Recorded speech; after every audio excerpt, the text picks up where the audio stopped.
नमस्कार। स्वागत है आप सभी का हमारे YouTube चैनल में। आज हम सभी कार्तिक मास के महात्म्य का 27वां अध्याय करने जा रहे हैं। 27वां अध्याय इस प्रकार है। पार्षदों ने कहा, एक दिन की बात है, विष्णुदास ने नित्य कर्म करने के पश्चात भोजन तैयार किया, किंतु कोई छिपाकर उसे चुरा ले गया। विष्णुदास ने देखा भोजन नहीं है, परंतु उन्होंने दोबारा भोजन नहीं बनाया, क्योंकि ऐसा करने पर सायंकाल की पूजा के लिए उन्हें अवकाश नहीं मिलता। अतः प्रतिदिन के नियम का भंग हो जाने का भय था। दूसरे दिन पुनः उसी समय पर भोजन बनाकर वे ज्यों ही भगवान विष्णु को भोग अर्पण करने के लिए गए, त्यों ही किसी ने आकर फिर सारा भोजन हड़प लिया। इस प्रकार 7 दिन तक लगातार कोई उनका भोजन चुराकर ले जाता रहा। इससे विष्णुदास को बड़ा विस्मय हुआ। वे मन ही मन इस प्रकार विचार करने लगे, अहो, कौन प्रतिदिन आकर मेरी रसोई चुरा ले जाता है? यदि दोबारा रसोई बनाकर भोजन करता हूँ तो सायंकाल की पूजा छूट जाती है। यदि रसोई बनाकर तुरंत ही भोजन कर लेना उचित हो तो मुझसे यह ना होगा, क्योंकि भगवान विष्णु को सब कुछ अर्पण किए बिना कोई भी वैष्णव भोजन नहीं करता। आज उपवास करते हुए मुझे 7 दिन हो गए। इस प्रकार मैं व्रत में कब तक स्थिर रह सकता हूँ? अच्छा, आज मैं रसोई की भली भांति रक्षा करूँगा। ऐसा निश्चय करके भोजन बनाने के पश्चात वे कहीं छिपकर खड़े हो गए। इतने में ही उन्हें एक चांडाल दिखाई दिया, जो रसोई का अन्न हर कर जाने के लिए तैयार खड़ा था। भूख के मारे उसका सारा शरीर दुर्बल हो गया था। मुख पर दीनता छा रही थी। शरीर में हाड़ और चाप के अलावा कुछ भी नहीं बचा था। उसे देखकर श्रेष्ठ ब्राह्मण विष्णुदास का हृदय करुणा से भर आया। उन्होंने भोजन चुराने वाले चांडाल की ओर देखकर कहा, भैया जरा ठहरो, क्यों रूखा सूखा खाते हो? यह घी तो लेते जाओ। इस प्रकार कहते हुए विप्रवर विष्णुदास को आते देख वज्र चांडाल भय के मारे बड़े वेग से भागा और कुछ ही दूरी पर मूर्छित होकर गिर पड़ा। चांडाल को भयभीत और मूर्छित देखकर द्विश्रेष्ठ विष्णुदास बड़े वेग से उसके समीप आए और दयावश अपने वस्त्र की छोर से उसको हवा करने लगे।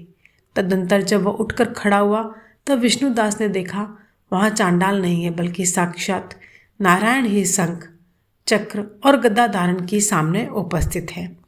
अपने प्रभु को प्रत्यक्ष देखकर विष्णुदास सात्विक भावों के वशीभूत हो गए।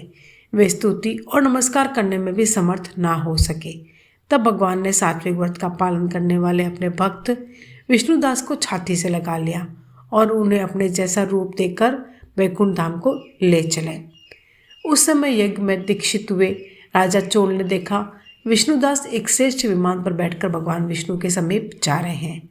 विष्णुदास को वैकुंठ धाम में जाते देख राजा ने शीघ्र ही अपने गुरु महर्षि मृदुल को बुलाया और इस प्रकार कहना आरंभ किया, जिसके साथ स्पर्धा करके मैंने इस यज्ञ दान आदि कर्म का अनुष्ठान किया है, वह ब्राह्मण आज भगवान विष्णु का रूप धारण करके मुझसे पहले ही वैकुंठ धाम को जा रहा है।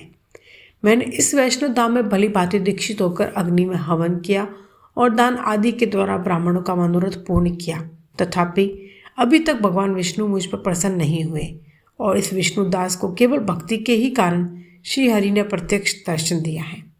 अतः जान पड़ता है कि भगवान विष्णु केवल दान और यज्ञ से प्रसन्न नहीं होते हैं। उन प्रभु का दर्शन कराने में भक्ति ही प्रधान कारण है। दोनों पार्षदों ने कहा। इस प्रकार कहकर राजा ने अपने भांजे को राज सिंहासन पर अभिषिक्त कर दिया। वे बचपन से ही यज्ञ की दीक्षा लेकर उसी में संलग्न रहते थे, इसलिए उन्हें कोई पुत्र नहीं हुआ था। यही कारण है कि उस देश में अब तक भांजे ही राज्य के उत्तराधिकारी होते हैं। भांजे को राज्य देखकर राजा यज्ञशाला में गए और यज्ञ कुंड के सामने खड़े होकर भगवान विष्णु को संबोधित करते हुए 3 बार उच्च स्वर से निम्नलिखित वचन बोले, भगवान विष्णु, आप मुझे मन, वाणी, शरीर और क्रिया द्वारा होने वाले अविचल भक्ति प्रदान कीजिए। इस प्रकार कहकर वे सबके देखते देखते अग्निकुंड में कूद पड़े। बस उसी क्षण भक्त वत्सल भगवान विष्णु अग्निकुंड में प्रकट हो गए। उन्होंने राजा को छाती से लगाकर एक श्रेष्ठ विमान में बैठाया और उन्हें अपने साथ लेकर वैकुंठ धाम को प्रस्थान किया। नारद जी बोले, हे राजन, जो विष्णुदास थे वे तो पुण्यशील नाम से प्रसिद्ध भगवान के पार्षद हुए और राजा चोल जो थे उनका नाम सुशील हुआ। उन दोनों को अपने ही समान रूप देखकर भगवान लक्ष्मीपति ने अपना द्वारपाल बना लिया। इस प्रकार कार्तिक मास के महात्म्य का 27वां अध्याय पूर्ण हुआ। जय श्री हरि, जय श्री कृष्ण।